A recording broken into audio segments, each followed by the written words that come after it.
The Greens have encouraged the rallies. They've been promoting them. What do you say to their involvement, support? Well, that's a sad indictment of the Greens' hypocrisy. I mean, they parade themselves here in New South Wales and across Australia as the champion of human rights. I believe a basic human right is the right to life, the right not to be exposed to the depravity of rape and of torture and beheading that we've seen in Israel, and instead the Greens balk at supporting a motion here in the New South Wales Parliament condemning all that. So they're absolute hypocrites. Yeah, well, there's a time and a place, isn't there, to be making political arguments about the historical dispute in the Middle East when we are just days out from what has been one of the worst terrorist atrocities in recent times, Mr. Speakman.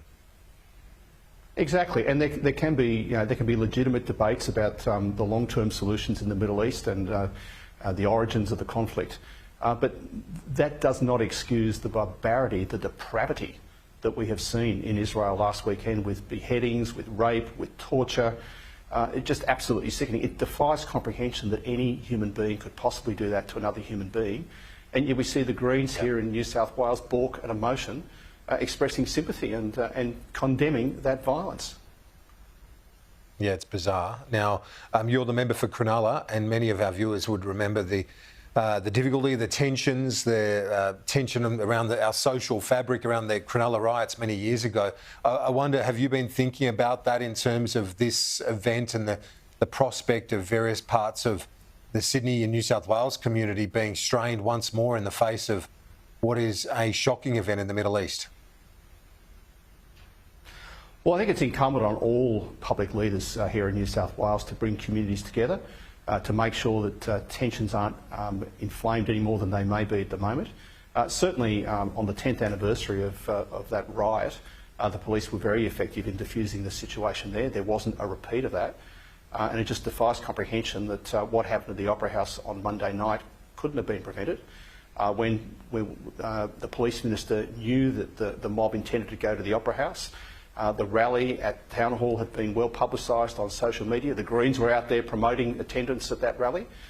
It should have been prevented. And instead, we had the shocking spectacle for the Jewish community and for Australia's reputation around the world. And we've since now got many members of the Jewish community fearing for their safety. When it comes to the Palestinian Action Group, they have made a statement where they intended a peaceful rally, but it was intercepted by a tiny fringe of anti-Semitic attendees, a tiny fringe of vile anti-Semitic attendees who were told to leave. Do you accept that defence of the organisers? Look, I don't know that I can at the moment. The best indicator of future performance is past performance. The best evidence of what might happen on the weekend at another rally is what happened on Monday night. So at the moment, I think you've got to give public safety the benefit of the doubt.